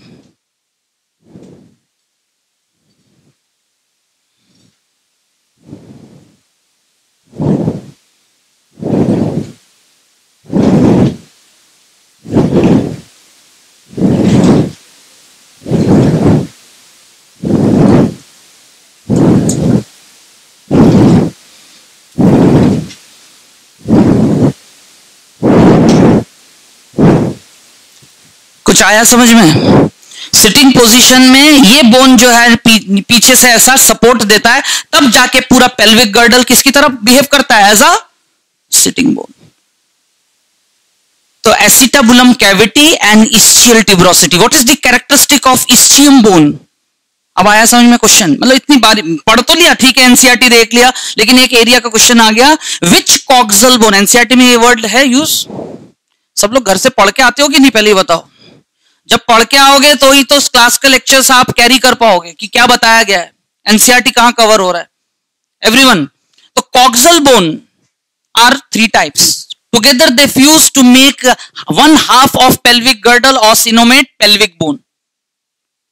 So which coxal bone actually characterized by presence of what? Number 1, acetabulum cavity and presence of, और इस्चियल ट्यूब्रोसिटी के वजह से ही पूरा पेल्विक गर्डल कैसा बिहेव करता है? Act in help in sitting posture.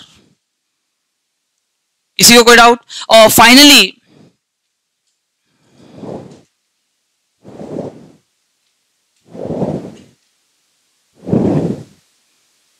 ये रहा sacrum. You could see the sacrum is curved. Sacrum is, जबकि मेल्स में यही sacrum less curved होता है. Less curved और elongated, narrow, elongated, less curved. Female में more curved, broad and short. Logic आया समझ में सबको? ठीक है. तो रिजल्टेंट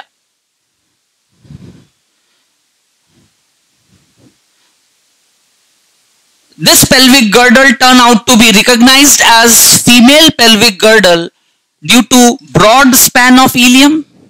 और जब ये ब्रॉड होता है, यहां ये जो आर्क है, प्यूबिक आर्क, ऑप्ट्यूस एंगल क्या बनाता है? What are the 3 ways to characterize and recognize to identify a female pelvic girdle differentiating from male pelvic girdle? Pubic arc is more than 90 degree, obtuse. आ रही बात समझ में?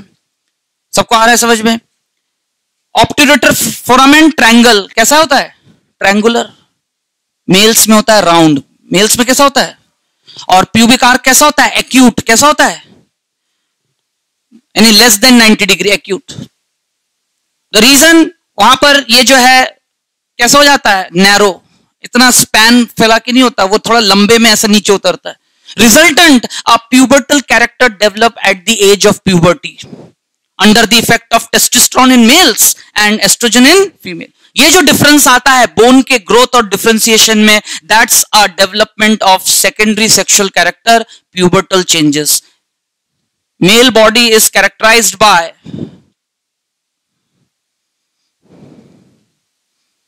narrow pelvis, broad shoulder, whereas female body is characterized by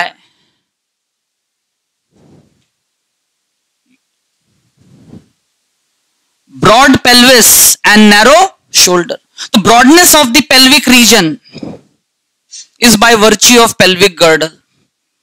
और mail female skeleton की पहचान किससे होती है? पेल्विक गर्डल से, सबसे मेन, जिसमें आपने अभी भी 3 प्रॉपर्टीज देखे to recognize the girdle, with a broad span of ilium, obtuse pubic arch, triangular obturator foramen. जबकि सैक्रम कैसा होगा? मोर कर्व्ड. कर्व्ड होगा तो शॉर्ट हो जाएगा, साइड से समझिए, कर्व्ड होगा तो शॉर्ट हो जाएगा, थोड़ी बहुत फ्लेक्सिबिलिटी भी रहती है, बट कर्व्ड, शॉर्ट और ब्रॉड, तब जाके पूरा पेल्विक गर्डल फैसिलिटेट करता है फीमेल स्केलेटन को to pursue pregnancy, to pursue gestation, to bear the weight of the upcoming developing fetus against the gravity, against the mg का असर नहीं पड़ता बच्चे के ऊपर, आ रहा है समझ में? जो फोर्स है ग्रेविटेशनल फोर्स, उसका असर बच्चे पे नहीं पड़ता क्योंकि बच्चा अंदर अम्नियोटिक फ्लूइड में सस्पेंडेड होता है. रेस्ट पेल्विक गर्डल पूरा वेट बियर कर लेता है और उसको ऊपर की तरफ अगेंस्ट द ग्रेविटी होल्ड करके रखता है. और अगर ऐसा ना हो पाए, क्योंकि genetically pelvic girdle, PID, pelvic inflammatory diseases, pelvic, आया समझ में? In earlier age due to some other mal habits and unhygienic relationships with multiple sexual and different other such reasons, if the female has experienced any STD disease resulted into PID, so later on marriageable life will become little bit discomfort and reasonably problematic. आ रहा है सबको समझ में? देखो कैसे relate होता है, मतलब कैसे आप जस्टिफाई करोगे जो आप पढ़ रहे हो, कैसे कनेक्टिविटी में पढ़ रहे हो. तो resultant these ligaments get loose और वो होल्ड नहीं कर पाते एंड मिसकैरियज अकर्स, या बच्चा स्टिल बर्थ हो जाता है क्योंकि उसको ग्रेविटी पुल से जो है सर्विकल मसल्स वीक पड़कर अक्सर एमनियोटिक फ्लूइड लीक हो जाता है, बच्चा अंदर सूख के डेथ हो जाता है. आई बात समझ में? डेसिकेशन. तो rare of the rarest cases, मतलब मैंने कंडीशन क्रिएट किया just to justify my theory कि what is the role of skeleton system. मैंने आपको चैप्टर के शुरू में ही लिस्ट बना दिया था कि skeleton system primarily work as framework, support system, फलाना ब्ला ब्ला ब्ला, वो तो सबको पता है. But apart from that it's play many pivotal roles hiddenly, जो दिखता नहीं है बट दे आर वर्किंग.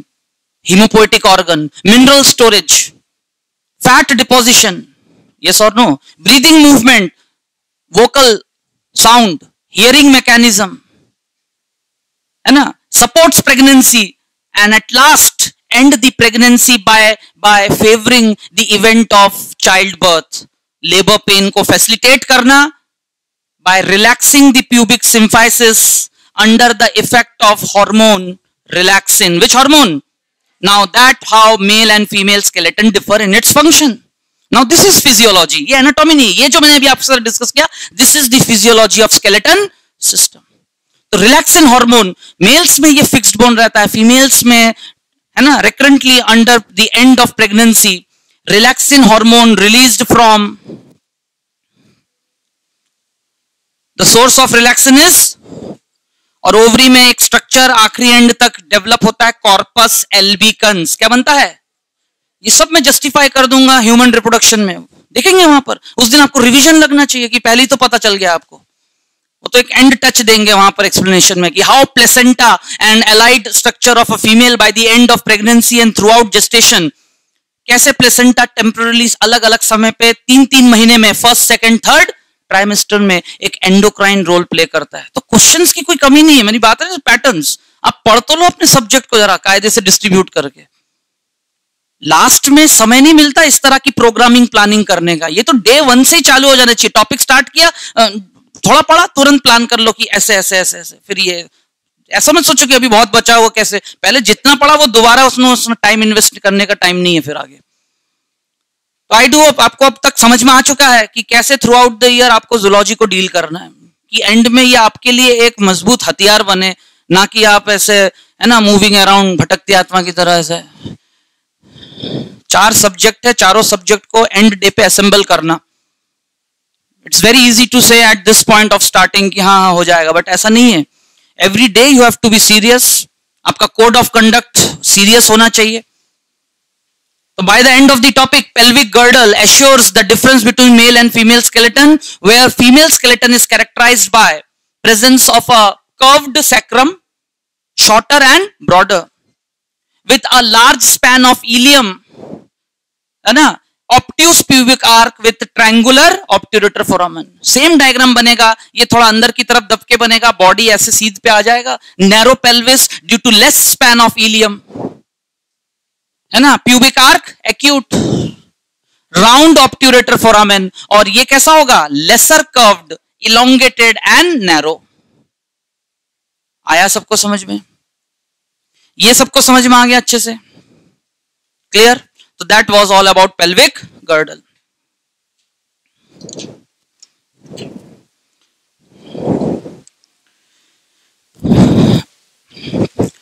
तो आज घर पे जाके आप लोग इसको आराम से खुद शांत मन से एनसीईआरटी में आप जाके देखेंगे, 3 तरह के जॉइंट्स बताए गए हैं, राइट? उनके बारे में सिस्टमैटिकली लिखा हुआ है, व्हाट इज द डिफरेंस. और ये जो टर्म्स लिखे हैं इनको याद करना है, क्योंकि कभी कभी फिक्स जॉइंट की जगह सिनांथ्रोसिस, एम्फीथ्रोसिस और डायस्थ्रोसिस ऐसे टर्म्स भी ऑप्शन में लिखे पाओगे आप. क्लियर? तो बाकी दोनों जॉइंट्स में कैविटी नहीं होता, लेकिन सिनोवियल जॉइंट में कैविटी होता है. उस कैविटी में एक मेम्ब्रेन बाउंड स्पेस होता है, synovial membrane enclosing synovial fluid, which gives resilience. और ऐसे याद करिए, जब मैंने आपको बोन की हिस्टोलॉजी पढ़ाई थी, ऑल लॉन्ग बोन्स, एनसीईआरटी में भी तो ऐसे लिखा है, all long bones at its terminal ends are being capped by, covered by hyaline cap, articulating ends. कैसे एंड्स?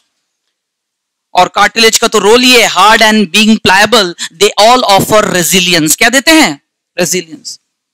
हालांकि बोन पूरे स्ट्रेंथ, प्रेशर, ट्विस्टिंग फोर्स को झेल रहा है, बट खुद हड्डियों के मूवमेंट से जनरेट फ्रिक्शन को कौन बियर करेगा? बीच में नलीफाई करना बोलते ना, खत्म कर देना, by a rebound action, rubber like action, and it is being offered by all cartilages. Cartilages are of 3 types in the skeleton system: hyaline, elastic and fibrous.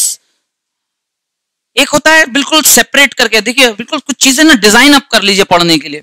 एक होता है कि सेग्रीगेटेड वे में पढ़ना. मैंने एक दिन पूरा कार्टिलेज पढ़ाया, 3 टाइप अलग अलग जगह एग्जांपल एक दिन पढ़ाया. हो सकता है उस दिन आपको ना समझ में आया हो कि पता नहीं कहां कौन है रटने जैसा, लेकिन एक दिन आएगा कि जब आपने बोन स्केलेटन सिस्टम पूरा देखा, तो ठीक है, बोन्स तो 206 अपने आप में अलाइनमेंट है, लेकिन उनकी अलाइनमेंट को जोड़ने के, बनाए रखने के लिए throughout the life inside a healthy human body कौन जिम्मेदार है? कार्टिलेजेस, हर जगह. तो always synovial joint is accompanied by, है ना, आर्टिकुलर एंड्स. Which ends? दोनों surfaces. And that articulation is by hyaline carpet. ऐसे ही करके वो पूरे कंटेंट्स लिखे हुए हैं, फिर रिस्पेक्टिव एग्जांपल्स दिए हुए हैं, है ना. फिर देखिए फिक्स्ड जॉइंट में भी सूचर्स, गोम्फोसिस, सिंडेस्मोसिस. गोम्फोसिस मतलब बिटवीन टिथ जाके, जिस दिन डाइजेस्ट सिस्टम आप पढ़ रहे हैं उसमें दांत जाके जो गम्स में चिपकते हैं, वहां सीमेंटिंग मटेरियल मौजूद होता है, सीमेंटम, ठीक है ना. शार्पीस फाइबर से खींच के बिल्कुल पैकिंग कर देते हैं जिससे दांत बिल्कुल ना हिले. Fixed joint, gomphosis. क्या होता है वो? तो एक समय के बाद ना, beyond NCERT, out of NCERT, with in NCERT, ये डिमार्केशन नहीं रहना चाहिए आपके प्रिपरेशन में. विद इन एनसीईआरटी आ जाए, अच्छी बात है ना, कवर कर तो रहे. तो you should completely attempt 45 questions, बात खत्म हो गई. इसलिए don't get mesmerize by all those statements. तुम तो आप अपना एक सिंसियर प्रिपरेशन करो, सब कुछ थर्मोडायनेमिक्स का रूल के accordingly. First law, the system is to perform this much work, the system accumulate this much energy. Yes और नो? क्योंकि फंक्शन करते करते कुछ फॉर्म ऑफ एनर्जी क्या हो जाता है? डिसिपेट. ऐसे लिखते थे, ऐसे लिखने के लिए 500 वर्ड्स पढ़ के जाते थे घर से. लिखना तो 250 ही पढ़ता था ना, ये गिन के 250 ही पढ़ के जाते थे. Did you got my example? तो कोई भी टॉपिक ऐसा नहीं है कि हम क्या एक्स्ट्रा, कुछ चीजें होती है हम पढ़ रहे हैं इसलिए क्योंकि कुछ और समझ में आए. तो मेरा कहने का मतलब है कि मैंने आज के एक्सप्लेनेशन में 80% जॉइंट्स बता दिए हैं. इफ यू गो थॉरोली, आपको महसूस हो जाएगा कि ये सब मैंने आज कवर किया है. और एट लास्ट एक डायग्राम बेस्ड क्वेश्चन आ गया किसी भी बुक से कहीं से भी लेकर कि एक सिनोवियल जॉइंट इसकी पहचान करे, विच टाइप ऑफ जॉइंट, और जो भी लेबल्ड अनलेबल्ड पैटर्न से क्वेश्चन पूछ ले। और एट लास्ट ये रहे वो सारे जॉइंट्स जिसमें आपने स्पेशली कौन से जॉइंट एक्सपीरियंस किए थे? Pivot joint. कौन सा जॉइंट? देखो इसमें सबके डायग्राम बने हुए हैं। तो this sheet is going to make you revise all the points जो आपने अभी अभी पढ़ा। किसी को कोई डाउट? क्लियर बिल्कुल। तो अपकमिंग वीक जो है हमारा नया चैप्टर स्टार्ट होगा। इंडीड मतलब द करंट चैप्टर जो चल रहा है, यानी next tissue we are going to start muscular tissue. क्या पढ़ेंगे पहले? I am in that synchronization rhythm. I do hope आपको आ रहा है समझ में। The session started with epithelium tissue, connective tissue, उसमें भी मैंने आपको सॉफ्ट और हार्ड पढ़ाया। हार्ड पढ़ाते हुए उससे रिलेटेड स्केलेटन सिस्टम। ऐसे ही तीसरा टिश्यू हम शुरू करने जा रहे हैं। मेरी बात आ रही समझ में? Liquid connective tissue circulatory system के साथ पढ़ोगे। आज मैं नेक्स्ट वीक क्या शुरू होने जा रहा है? पहले मसल्स क्या होते हैं, 3 टाइप के मसल्स का कंपैरिजन, हिस्टोलॉजी कवर। फिर नेचर ने तीनों में से किस मसल को चुना है हमारा मस्कुलर सिस्टम बनाने के लिए? Striated muscle. Which muscles? उसको बंडल फॉर्म देना। क्या देकर? तब जाके एक एक ऑर्गन, क्योंकि each muscle bundle is an organ and the whole muscular system is made up of 639 organs। आ रहा है लॉजिक समझ में? फिर एक मसल बंडल कैसे फेसिकुलस और फेस्चिया से बना हुआ है, उसकी बायोकेमिस्ट्री क्या है, कैसे वो काम करता है, that's how we have to conduct the chapter.